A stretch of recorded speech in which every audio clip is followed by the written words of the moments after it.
हमारे इर्द गिर्द जो माहौल है उसको मद्देनजर रखा जाए तो पॉजिटिव रहना बहुत मुश्किल है। अगर हम खुद कोशिश कर भी लें कि लोगों की पॉजिटिव चीजें, मस्बत चीजों की तरफ ध्यान जाए, उनकी मस्बत हरकत की तरफ ध्यान जाए, तो दूसरे लोग इस तरह कुछ करने नहीं देते हमें।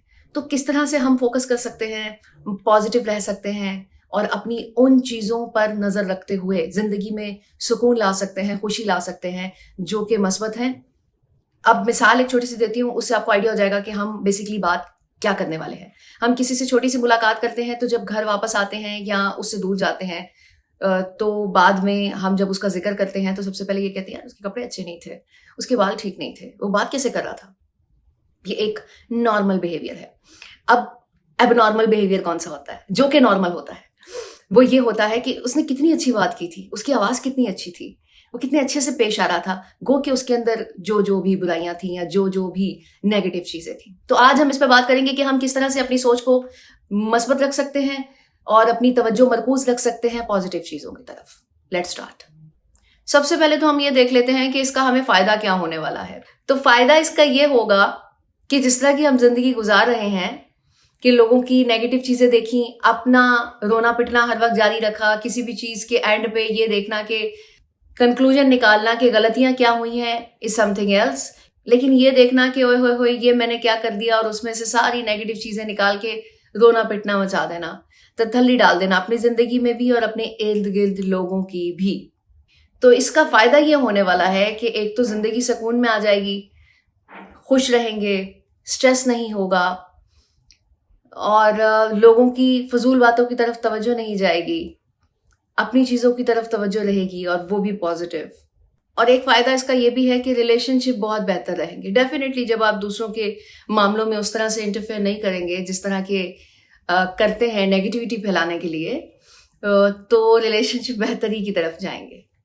अब इसको किस तरह से हम कायम कर सकते हैं, यहाँ पे शुरुआत हो सकती है। इसके दो पैटर्न हैं।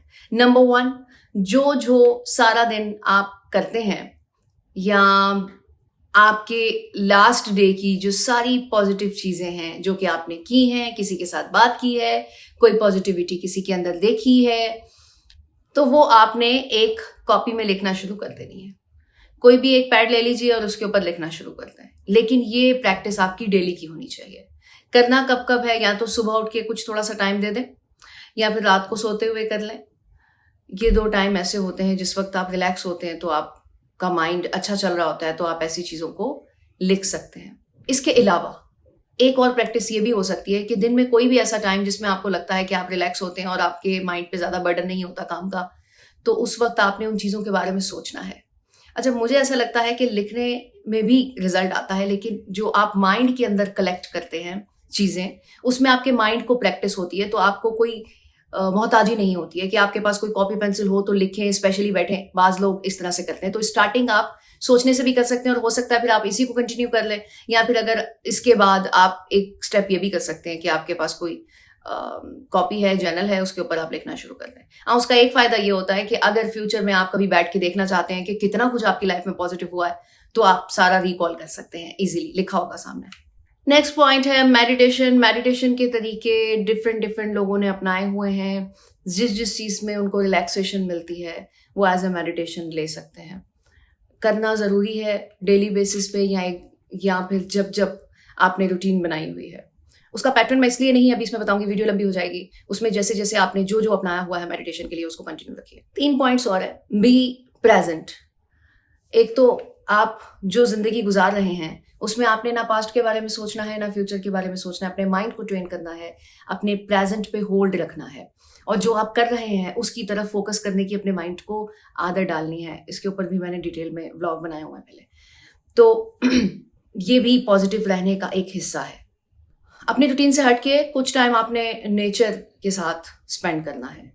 नेचुरल थिंग्स, जैसे कि कोई पहाड़ी इलाके हो गए, गार्डन में वॉक हो गई, जहाँ पे हरियाली ज्यादा है वहां चले गए, जहाँ पे आपको ऐसी चीजें जो कि आर्टिफिशियल नहीं होती, मतलब नेचर के करीब रहना है।